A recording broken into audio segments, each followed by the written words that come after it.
Hola, buenas noches amigos, estamos en tiempo de entrevista, estamos en tiempo de aventura de la espada. Estoy pensando seriamente en hacerle un contrato de trabajo al invitado del día de hoy porque me paso la vida trayéndole aquí y no solo trayéndole, sino que además abusando de él y llevándole la contraria. Disfruto llevándole la contraria porque se pica y entonces es cuando habla y lanza lo que tiene que lanzar. Y bueno, pues hace unos días tuvimos un encuentro aquí, que había otros dos camaradas más que estuvimos hablando de ese día. Emitimos el 9 por la noche y estábamos hablando de algo que pasaba unas pocas horas después, hace bastantes años.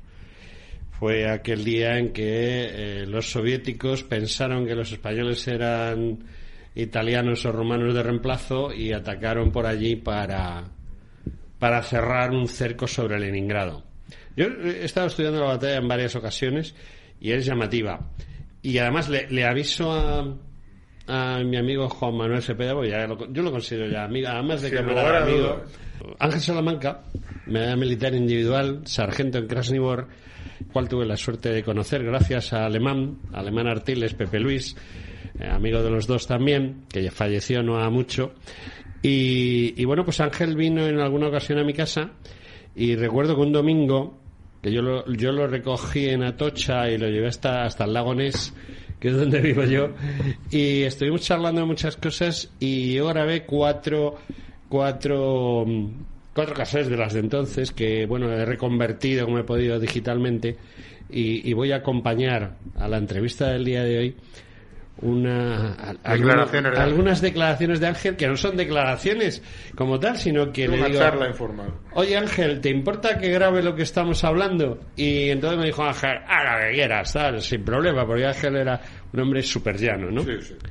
Y hay cosas muy interesantes que dice Ángel y voy a meter algún cortecito pequeño. La calidad del sonido no es muy buena, pero está ahí. Yo también tuve la suerte de conocerle, un gran hombre. Increíblemente le conceden la medalla militar individual muchas decenas de años después de que se la tuvieron que haber impuesto, en una ceremonia además a puerta cerrada, bueno, poco más o menos que por la puerta de atrás. Y era un hombre absolutamente llano, como tú dices, y absolutamente increíble. Yo le recuerdo también, yo le conocí, tuve la suerte de conocerlo, y siempre se me quedó grabada una frase que fue cuando Ángel Salamanca, que estaba en la compañía del famoso capitán Palacios, le dice a su capitán, mi capitán, que nos hemos quedado sin munición. Y Palacios le dice, bueno, pues nos quedaremos porque los prisioneros de la batalla de Krasny Bor no se rindieron. O sea, no se rinden a los soviéticos, sino lo que hacen es levantar las manos, dejan disparar porque no tenían munición. Y entonces dijeron, bueno, ¿qué vamos a hacer? Y Ángel Salamanca le dijo, no, mi capitán, aunque sea les tiramos bolas de nieve. O sea, tal era, imagínate, sí. Tal era el espíritu de combate de aquellos hombres, que aun sabiendo que se habían quedado sin munición. Hay otra anécdota también increíble, esta vez de un guripa de la compañía de Oroquieta, que también cuando se quedan sin munición, es un guripa que está herido en los ojos, en la cabeza con metralla. Oroquieta le dice, vale, nos van a coger prisioneros, porque no se entregaban, no se rendían, y el guripa le dice, no, mi capitán, yo aunque no vea, todavía palpo, y cogió un machete y se puso en pie para estar al lado de su capitán. Es decir, ese día, como ya hablamos en el otro programa, se dieron una serie de cúmulos yo creo de cientos de actos de heroísmo que, como también hablamos, pues posiblemente fue uno de los últimos combates heroicos de una unidad del ejército español. Bueno, la verdad es que Ángel Salamanca a mí me impactó. Yo le conocí porque estaba con Quirón Ediciones, hacíamos la revista española de Historia Militar y surgió la idea de entrevistar a los medallas militares y laureadas que quedasen vivos, que eran muy poquitos. Y entonces Pepe Lu Alemán Artiles para José Luis, para los amigos, Pepelu, pues me dijo, oye, pues yo te voy a presentar a uno. Y él me presentó a Ángel, ¿no? Y lo que me llamó la atención de Ángel es que yo ya iba a pillarle. No es cierto, lo reconozco que iba a pillarle, pero él contaba con pelos y señales exactamente igual. Yo creo que ponía las comas y los puntos según hablaba exactamente en los mismos sitios. O sea, te contaba lo que pasó y era siempre igual. O sea, no divagaba. Sí. No contaba batallitas. No contaba batallitas. Además te lo contaba... era un sargento informando, o sea, sí. Porque él en ese momento era sargento y yo como militar pues sabía perfectamente que me estaba dando el parte. Me estaba dando un parte. No me estaba contando la historia de la batalla y hecho no sé qué, no. Y entonces me quedé alucinado total y absolutamente con él. O sea, es un hombre que me impactó totalmente y es un hombre que, bueno, es de los que cuando se hacen luego se rompe el molde, ¿no? Es el único hombre que oficialmente ha muerto 4 veces, lo cual es llamativo, sí. Porque murió en la batalla de Teruel, luego no había muerto, fue un error. Murió en Krasnivor, o sea, alguien dijo, yo he visto morir a Ángel, y Ángel no había muerto. Ángel lo que sí estaba herido, tenía un desprendimiento de retina. Luego, como montó una huelga, es curioso, un tipo que va y les monta una huelga a los comunistas en un gulag, que hay que tenerlos luego cuadrados. Te hablaré, luego si nos da tiempo, una pequeña anécdota sobre las huelgas. Hoy vamos de anécdotas. Sí. Y luego ya finalmente, pues claro, con una pila de años encima, casi 90 años, y con un cáncer, pues falleció, ¿no? Pero, vamos, un tío hecho y derecho. Y además, cuando era joven, debía ser un armario ropero 3 cuerpos. Recomiendo, además, él tiene escrito un libro de memorias, más o menos de sus vivencias, que posiblemente se pueda encontrar todavía en librerías de viejo, y a nuestros oyentes les recomiendo que si pueden lo compren, porque es maravilloso. Sí, bueno, un colaborador habitual de esta casa, pues es el que le ayudó a redactarlo, y yo lo que digo es que sería conveniente sacar una segunda edición. Pues es posible. Animamos a un editor común que tenemos tú y yo, que es el del Correo de España. Yo también escribo ya en el Correo de España, Bueno, pues que es que ya nos dejan escribir a cualquiera. Y además, como el autor de ese libro, el coautor del libro, también escribe en el Correo de España, pues nada, hacemos una huelga y exigimos que se vuelva a reeditar, porque el libro es genial. Yo lo tengo, me lo dedicó él cuando dije, Ángel, tal, sí, va, y allí me puso 4 interesantísimas palabras acerca de camaradería y acerca de españolidad. Algo que hoy en día no está de moda. Bueno, si te parece, antes de que pasemos, de hecho, lo de las huelgas, mira. Venga. Yo conocí a otro de los guripas presos que fueron cogidos presos en la División Azul, que también estuvo pasando 11 años de penalidades junto con Salamanca, Palacio, etcétera, por decenas de campos de concentración rusos. Este hombre se llamaba José Martín Ventaja, un falangista de Madrid, casi un chaval. Fue cogido prisionero, fíjate, increíblemente, casi 10-15 días antes de la batalla de Krasnivor, precisamente en los combates de Poselok. Y también, a la vez que cuenta Ángel Salamanca, también estaban al mando de una máquina, de una MG-42, con su íntimo amigo y camarada de Madrid, y un obús prácticamente descabezó a su camarada, y la superioridad en ese combate de los soviéticos no pudieron acabar y fueron hechos prisioneros. Pues bien, este hombre, José Martín Ventaja, que curiosamente era el padre de un conocidísimo periodista del deporte español, del famoso Petón, José Antonio Martín Otín, al que todos los aficionados al fútbol le verán por las noches en el Chiringuito, le oirán en todas las emisoras, y además de todos conocido que tiene una de las empresas de representación de futbolistas más importantes de España. Bueno, pues el papá de Petón, del cual por supuesto me honra en ser su amigo y camarada, este hombre fue condecorado por Vadillo, que es el primer recopilador de todas las historias de la División Azul, y le dijo que era el primer tío que le había montado una huelga a Stalin. Así le titulaba Fernando Vadillo a José Martín Ventaja, a Pepe Martín Ventaja, porque es cierto que Pepe Martín Ventaja, junto con el capitán Oroquieta y junto con una serie de presos más, fueron los que mantuvieron una actuación absolutamente de rebeldía durante todo el tiempo que estuvieron presos, que fueron más de 11 años, que se dice pronto. Y por supuesto, claro, el oyente nos tiene que entender, no estaban en cárceles al uso de hoy, estaban en cárceles, en campos de concentración en Siberia, en los Urales, trabajando, claro. Yo tengo un mapa hecho, que además lo hizo el capitán Oroquieta cuando hizo sus memorias, por todos los campos de concentración que pasaron, y se recorrieron toda la Unión Soviética, o sea, es increíble. Sí. Bueno, pues a Pepe Martín Ventaja, insisto, se le conocía y se le llamaba como el primer tío que le montó una huelga a Stalin. Así éramos los españoles, incluso estando presos. Sí, genio y figura hasta la sepultura. Exacto. Pero eso me parece que se está perdiendo. No sé por qué. Bueno, hemos venido... El otro día hablamos de la batalla. Quedó muy claro. Es una batalla en la que 40.000, es decir, un cuerpo de ejército, o un ejército, al modo ruso un ejército, al modo nuestro un cuerpo de ejército, pues ataca a un regimiento, porque a los otros regimientos y divisiones que hay en el mismo sector lo que hace es fijarlos. Y los fijan. El ataque se concentra en el regimiento, en el 2. Y eso se lo comen, digamos, se comen el 90% del problema. Y bueno, pues como tú bien sabes, al final muchos de ellos, la mayoría de ellos de ese regimiento, pues mueren, y otros son hechos prisioneros, de los que estamos hablando. Y hemos venido a hay un cálculo estimado. El regimiento, ese día el regimiento está compuesto por los 3 batallones en línea y la Tía Bernarda, el batallón de reserva.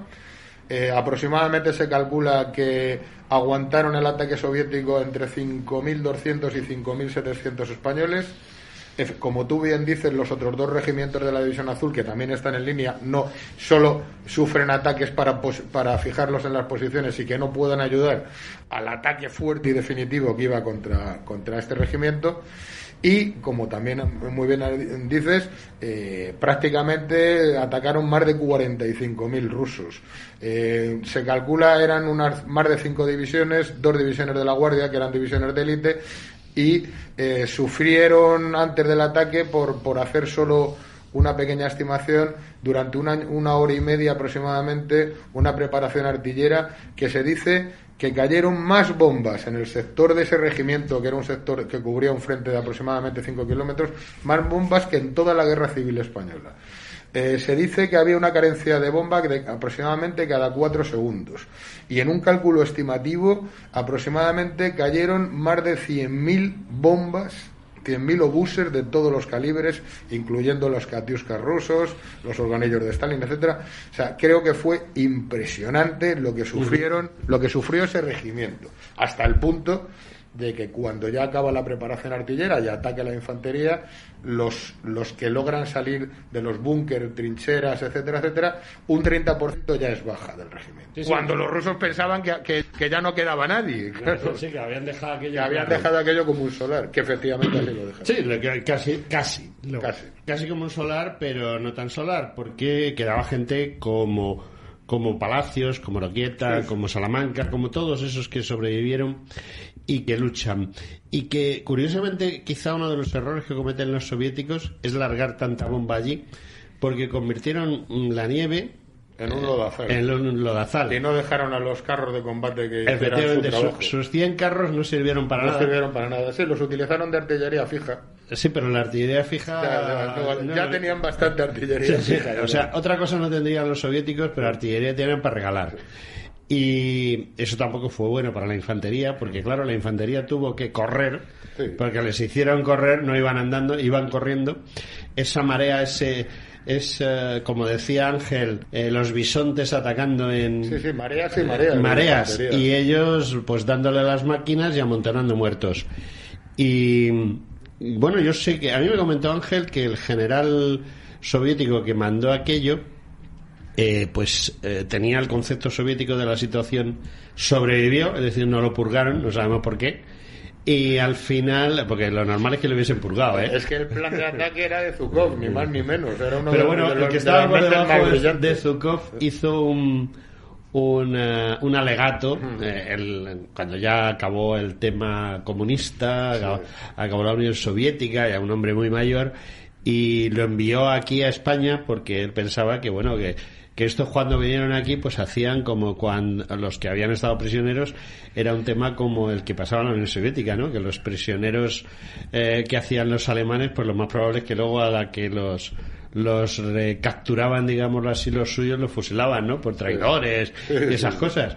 Eso no pasó aquí, entre otras cosas, porque aquí nunca ha pasado eso, para empezar. Pero luego podemos hablar qué pasó con los divisionarios que volvieron a Efectivamente, eso es lo que quería.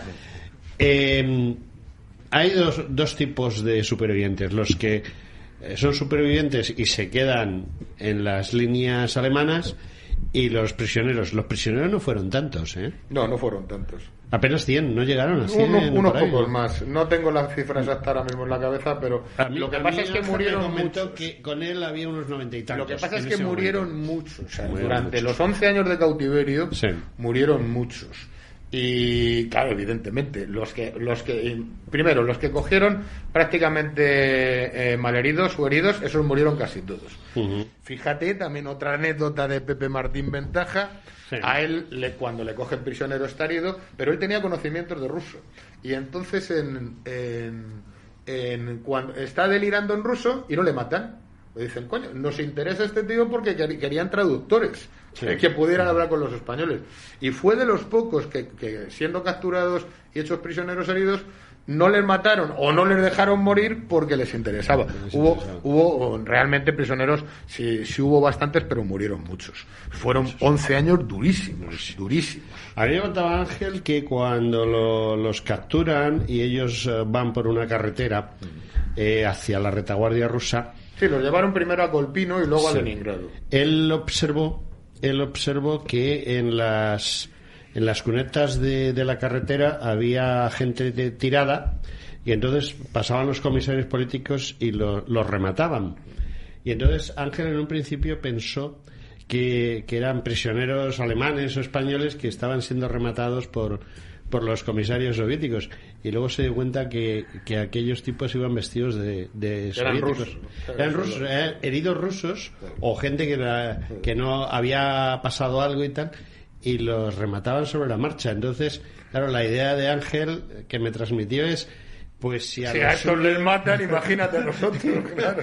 Imagínate, ¿no? Claro. Y entonces es lo que dices tú de la dureza. Cuando se los llevan para atrás, se los llevan a Leningrado, me cuentas.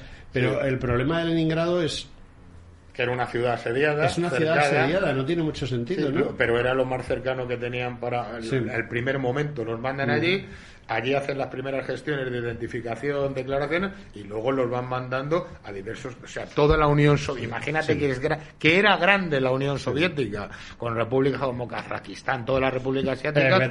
Los van repartiendo, no solo a los españoles, que los españoles en comparación con los prisioneros alemanes éramos una lágrima dentro de un océano. Había millones. Sí éramos importantes porque éramos...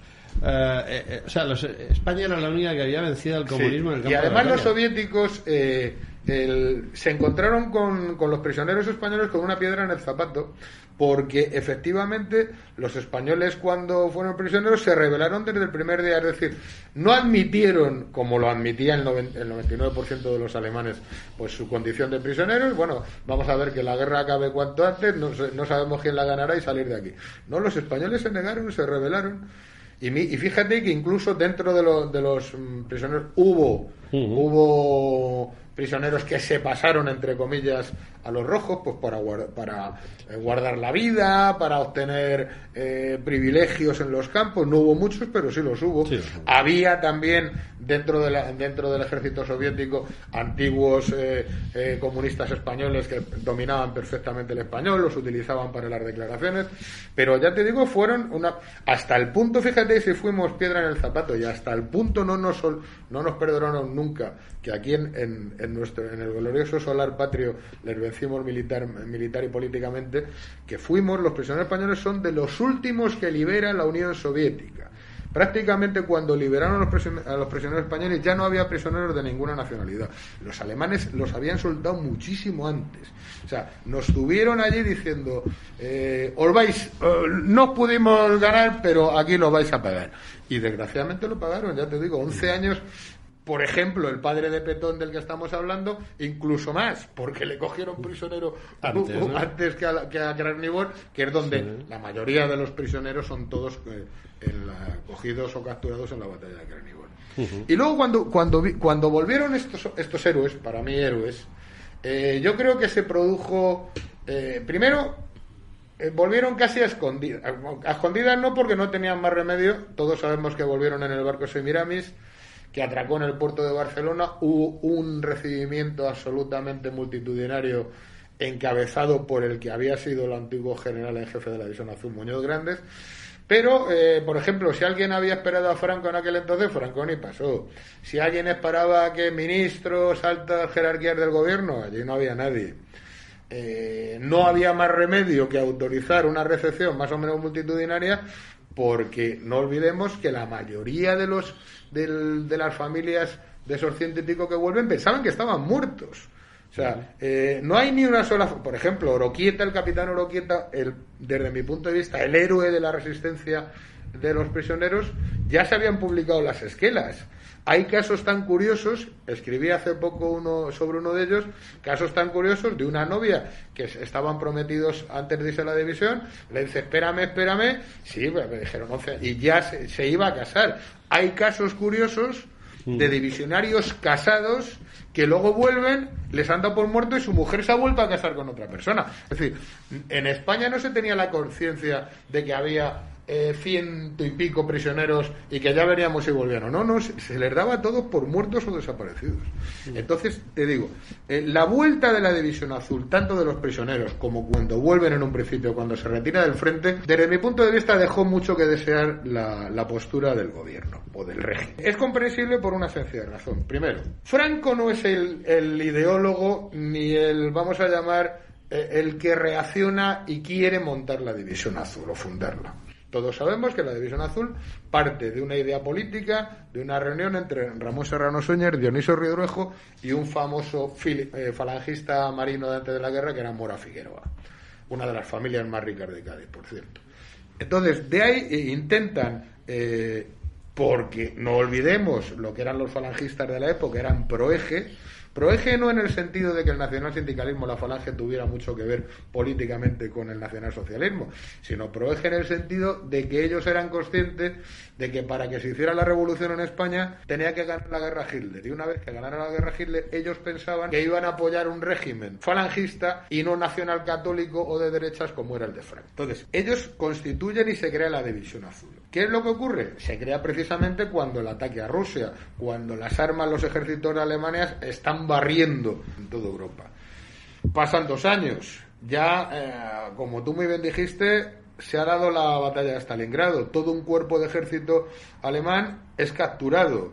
Es la primera gran derrota que sufre la Wehrmacht. Y Franco, que era un buen militar, llega al convencimiento de que Hitler ya no va a ganar la guerra. Lo hablamos en el otro programa. Y máximo cuando ya sabe que Estados Unidos ya ha entrado en guerra. Él ya sabe que no van a ganar la guerra. Empiezan a volver las primeras relevos de la División Azul. En un principio son recibidos majestuosamente, pero ya los últimos ya casi volvían a escondidas.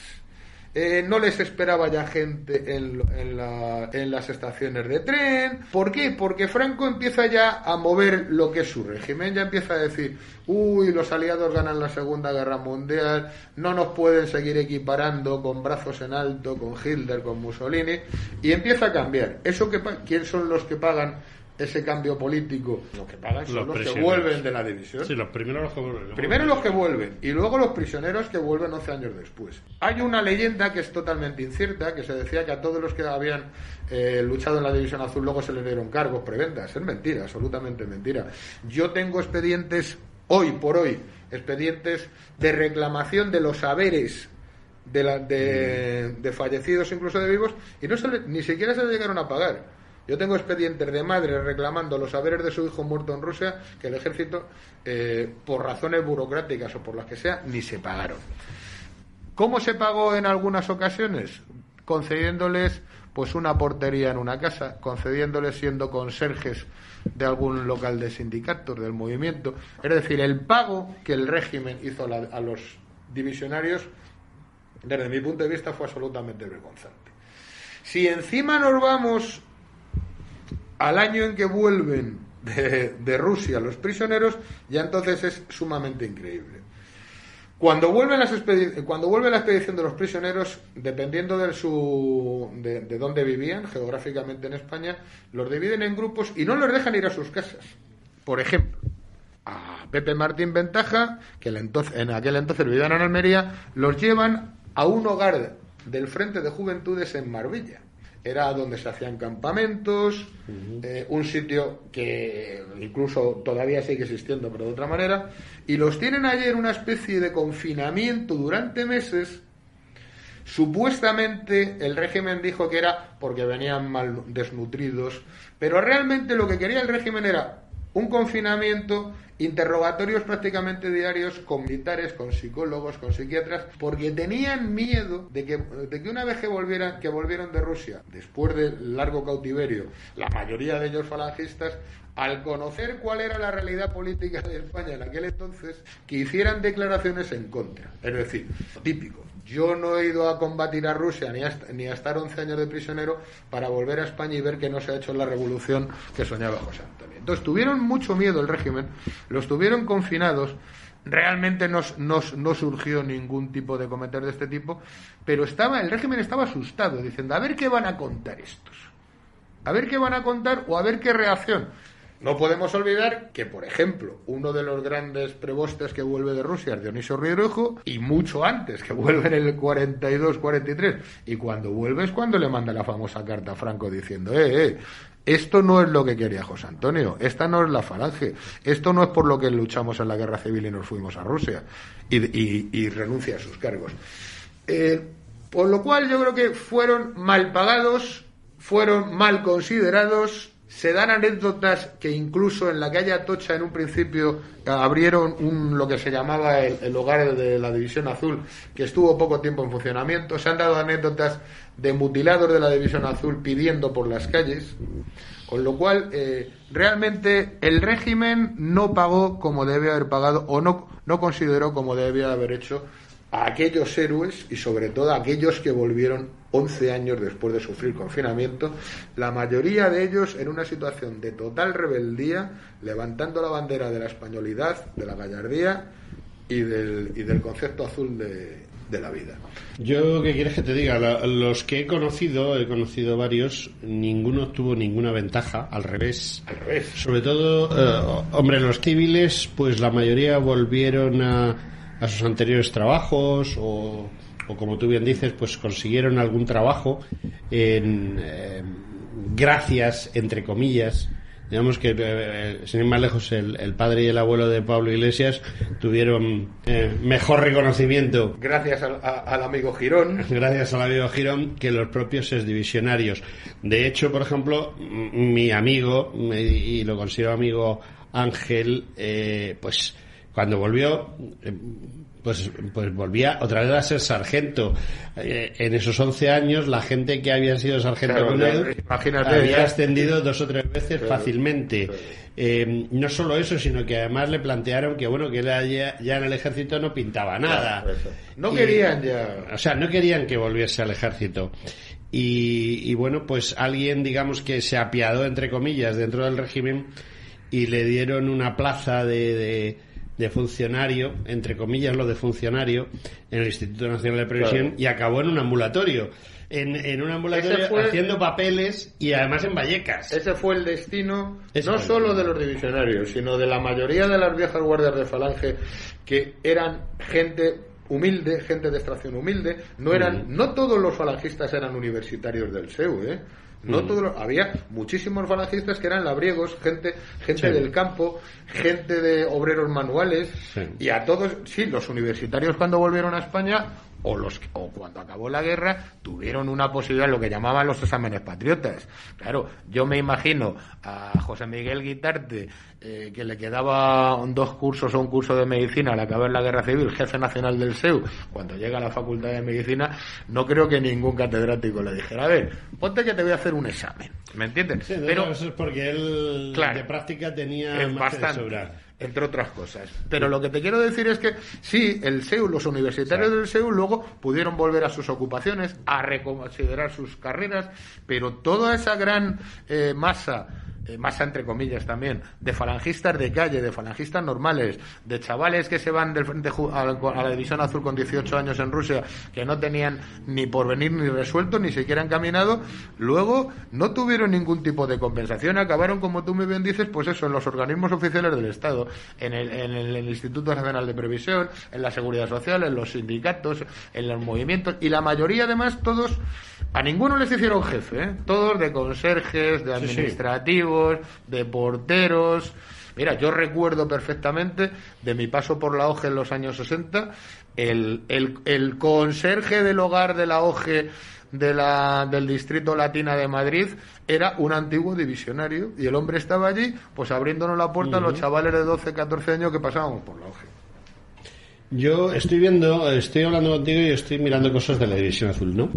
Y me ha llamado la atención, de repente abro una página que se llama Españoles en la Segunda Guerra Mundial, muy curiosa, tiene las fotos típicas de siempre, y es curioso porque arranca con prisioneros en la URSS, y pone una foto de un presidente del Consejo de Ministros llamado Mariano Rajoy, que estaba hablando con Nursultán Nazarbayev, que es presidente de por vida, desde que desapareció la Unión Soviética hasta que se muera, de Kazajstán, porque precisamente en Kazajstán acabaron 152 españoles en un sitio que se llama Karaganda, que yo no he estado en Karaganda, he estado muy cerca, lo que pasa es que, bueno, pues por diversas circunstancias yo traté de ir a Karaganda a verlo, pero bueno, las cosas no son lo que quieres, sino lo que puedes, porque tú sabes que la base española va a ser una base aérea durante 12 años en Kirguistán, al sur de Kazajstán, y bueno, sí he conocido personas de Karaganda que me han hablado de Karaganda y aquello es mortal, a 30 bajo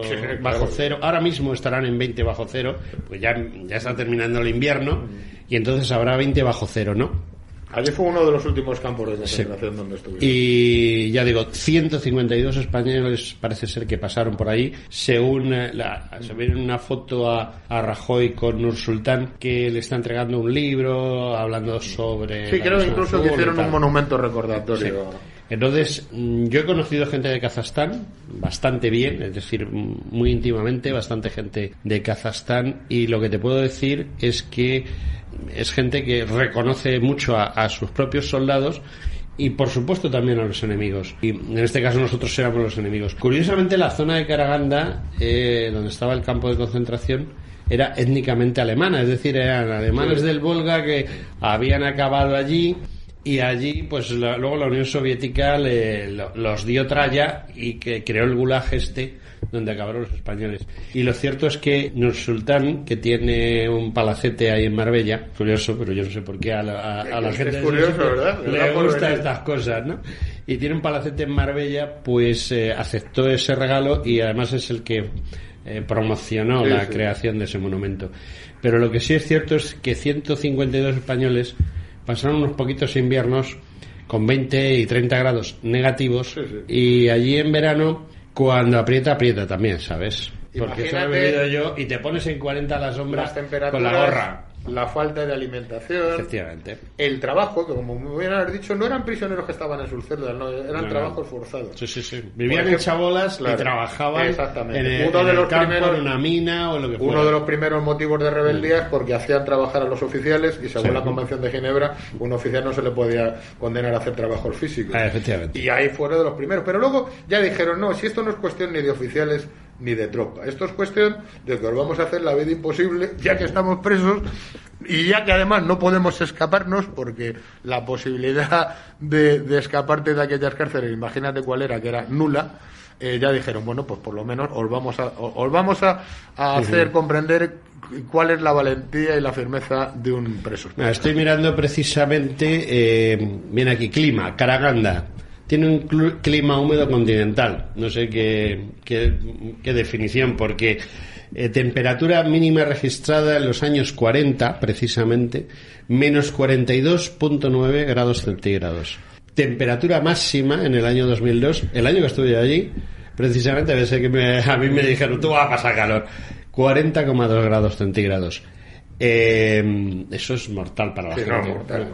Independientemente de que estés machacado trabajando en una mina, haciendo una carretera. De hecho hay una ruta en Siberia que se llama la ruta de los huesos, porque el sustrato de la carretera y del ferrocarril que va paralelo está hecho con los huesos de los prisioneros, en parte. Es decir, mezclaban los huesos de los muertos, aprovechaban todo, con las piedras, con el régimen soviético la balestra. Esa es la cara del comunismo. Esa es la cara del comunismo. Esa es la cara real del comunismo. O sea, a nadie se le ocurre, ni en una guerra, en un combate, a nadie, ni a la peor mente más enferma del mundo se le ocurre luego utilizar los restos de tus propios soldados o de los soldados de enfrente para hacer una carretera. Ese es el comunismo. Eso es lo que nuestro amigo el Pablete Iglesias quiere traernos, cuando la normalidad, la nueva normalidad es esa. Pues es esa. Mira, me hace mucha gracia, en redes sociales vi el otro día una foto de la Glorieta de Bilbao, aquí al lado de Madrid, de 1937, donde había un gran cartel de Lenin y decía: el pueblo soviético vive feliz, ¿no? Pues eso evidentemente haciendo una transposición histórica en el tiempo, pero no te creas que los comunistas de ahora son mucho más avanzados que los comunistas de entonces. No sé, es la misma. Es lo el mismo, perfil es el mismo. El perfil es absolutamente el mismo. Si pudieran, harían lo mismo que hicieron sus compañeros de entonces. Totalmente. Oye, yo te iba a decir una cosa. Estoy viendo la portada ahora mismo de La Vanguardia, cuando se llamaba La Vanguardia Española. Exacto. Ahora es La Vanguardia Catalana. Y dice 248 voluntarios de la División Azul, 34 civiles y 4 jóvenes expatriados. Ya sé que hemos venido a hablar de la División Azul, pero esos civiles y esos jóvenes expatriados, ¿qué pasó con ellos? Sí, hubo dentro de los... Cuando vuelven, no solo venían prisioneros de la División Azul, venían, por ejemplo, que yo recuerdo, un piloto rojo, soviético. Vinieron... había algún niño de lo que llamaban los niños de la guerra, algunos... Sí. Y eso es bueno, pues... esto, fíjate, hubo algunos de los que se pasaron, no fueron muchos, pero sí hubo el caso de que algunos se alistaron a la División Azul para llegar a Rusia y pasarse, porque eran comunistas y porque querían ir al paraíso soviético. Paraíso, sí. Y cuando se pasaron luego dijeron, no, que me quiero volver, ¿sabes? O sea, ni siquiera sus propios compañeros de ideología, los comunistas, les trataron bien. Eso tú supongo que habrás leído a Enrique Jardiel Poncela, ¿no? Claro.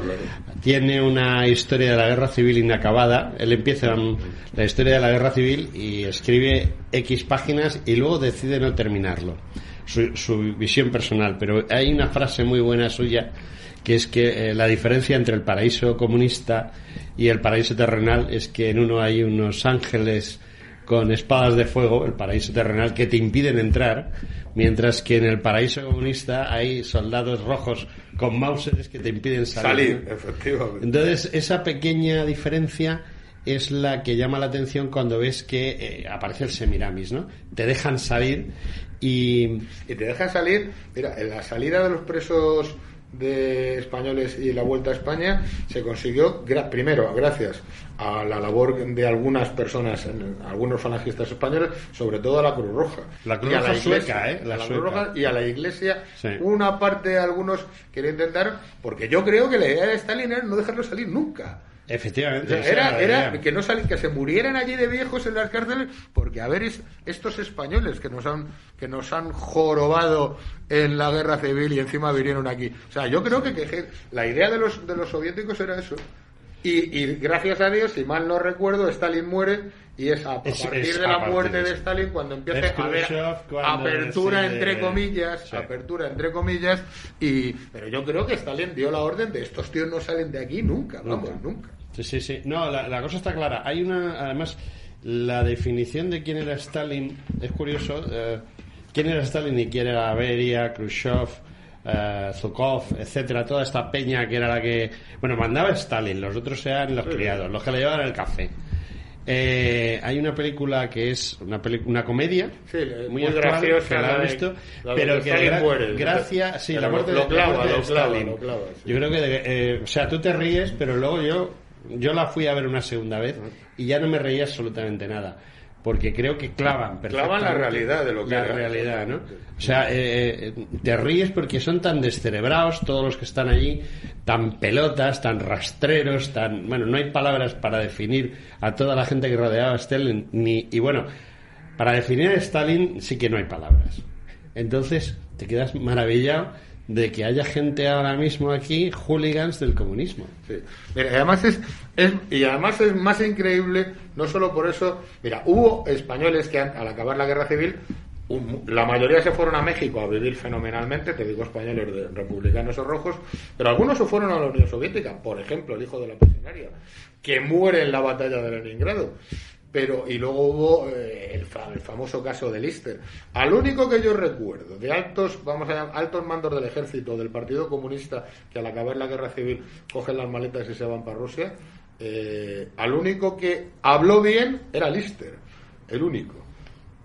Todos los demás los purgaron, y con muchos pilotos, la mayoría de los pilotos del ejército del aire republicano rojo que pudieron escapar se fueron para allá y estuvieron muy muy bien considerados, pero luego insisto, tú lees por ejemplo las memorias del creador del Quinto Regimiento y gente y dice, es eso, es que vamos, bendita España con el régimen de Franco en comparación, y ellos supuestamente iban como héroes del comunismo español. Imagínate lo que había en la Unión Soviética entonces, ¿no?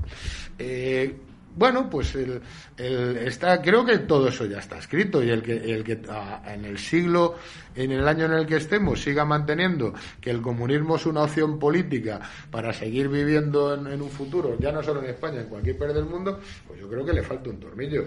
Las pruebas son evidentes, no tenemos que irnos. Vete a Cuba, vete a los 3 o 4 países comunistas que siguen existiendo, que son Cuba, Venezuela entre comillas y Corea del Norte, y bueno, pues eso es el comunismo.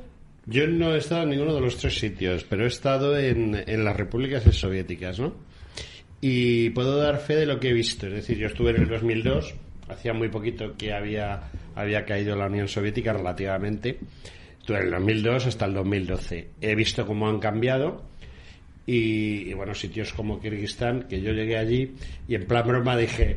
Aquí lo que merece la pena montar es una fábrica de pintura, porque está todo por pintar. Bueno, está todo por pintar y la palabra mantenimiento no existe en ruso. Es otra de las cosas que... La Habana, si tú tienes la posibilidad de ir a La Habana, que La Habana, la ciudad de La Habana, se la llamaba la tacita de plata, era Cádiz, la segunda tacita de plata. Decían que era la ciudad más bonita de todo Centroamérica.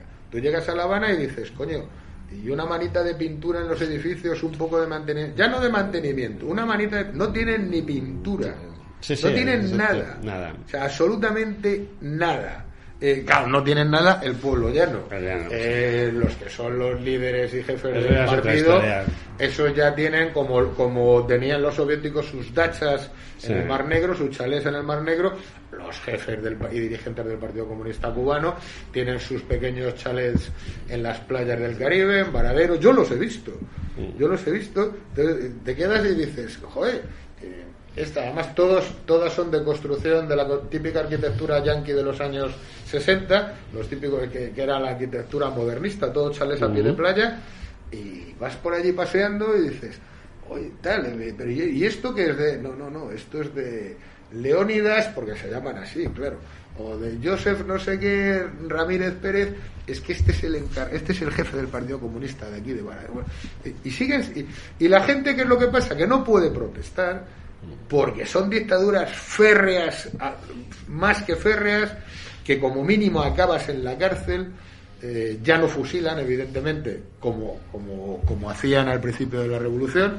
No hay que olvidar aquella frase del famoso Che Guevara, el demócrata Che Guevara, frase que hace en una intervención ante la ONU, ante la Asamblea General de la ONU, que dice, cuando le interpelan por qué el régimen fusila, y dice esa frase de, sí, fusilamos, seguimos fusilando y fusilaremos pues en nombre de la revolución. O sea, no te creas que lo ocultaban. No. Claro. A mí lo que me llama la atención, por ejemplo, es la gente de los LGTBs. Ya sé que nos estamos alejando del tema, pero hace un rato estuve entrevistando a una diputada, la única diputada que tiene Falange Española de las Jons en Andalucía, y resulta que tiene que compartir, como ella es la única, es el grupo raro, mixto ese en el que están todos los que no están en ningún lado, y en la mesa de enfrente está en un despacho, y en la mesa de enfrente tiene a gente que han echado de Podemos. Sí, los anticapitalistas, la facción anticapitalista. Y tienen allí, decía esta chica, dice, bueno, pues allí tienen puesta la bandera LGTBI al lado una foto del Che Guevara. Y digo, están zumbados, y el hobby del Che Guevara era poner de rodillas a los maricones, como él decía, y pegarles un tiro en la nuca. Es textual, he dicho textual. Al grito de, fíjate, incluso antes de eso quisieron hacer una especie de, muy comunista, muy marxista, un plan de reforma mental. Entonces decía, no, y dijo el Che, no, es que la revolución no necesita maricones. Claro, pero es que sí, era la palabra textual de maricones, claro. Y no te creas que no, y sin piedad ninguna, los fueron matando uno a uno. Pero eso es la incultura actual, es la globalización, es el todo. Si efectivamente el Che al principio se hace famoso por dos frases. Una que la utilizan mucho las izquierdas, que cuando le nombran una especie de ministro de Economía, nada más tomar La Habana, él dice, y mandó grabar en la puerta del ministerio, aquí se puede meter la pata pero no la mano. Que efectivamente tenía razón, pero luego también se hizo famoso porque en el castillo de San Felipe, en el Morro, tenía él su especie de checa particular donde él subírmelos, que creo que hasta el propio Fidel Castro se escandalizó y le dijo, camarada, sí, bueno. Claro, creo que era su diversión.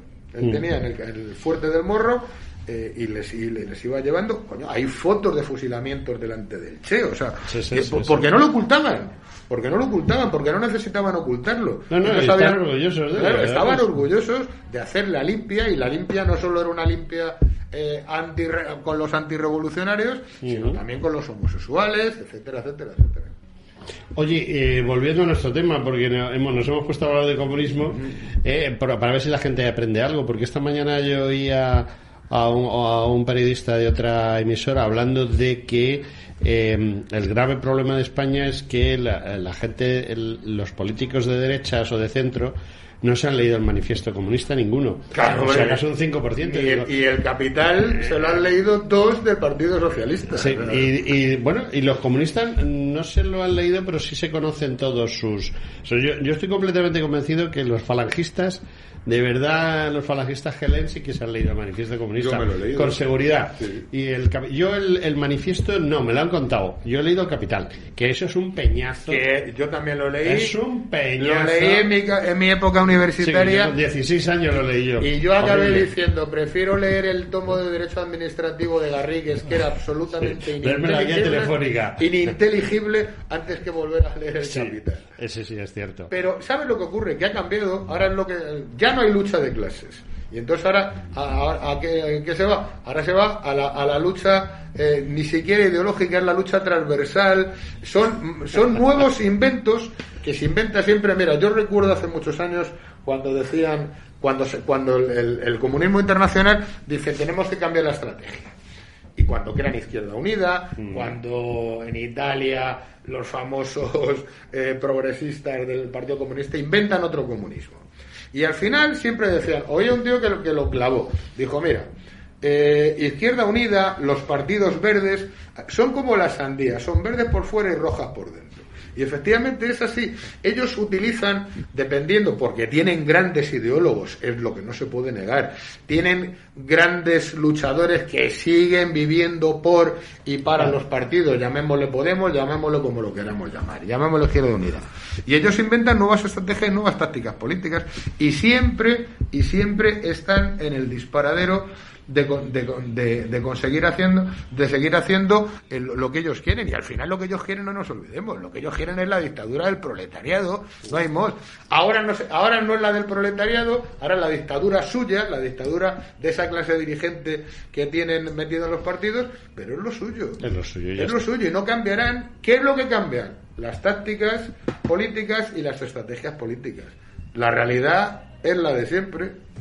Lo que es una lástima es lo que estábamos hablando, que los luchadores, los grandes luchadores, los grandes héroes que nosotros hemos tenido aquí y que han ido allí a la casa madre del comunismo a luchar, y que resulta que al final no han sido premiados para nada, todo lo contrario. O sea, ni fueron premiados ni consiguieron nada. Ni consiguieron nada. Mira, yo recuerdo de muy pequeño oír a camaradas de mi padre hablar de Rusia, decía, para realmente a mujeres, ¿para qué fuisteis allí?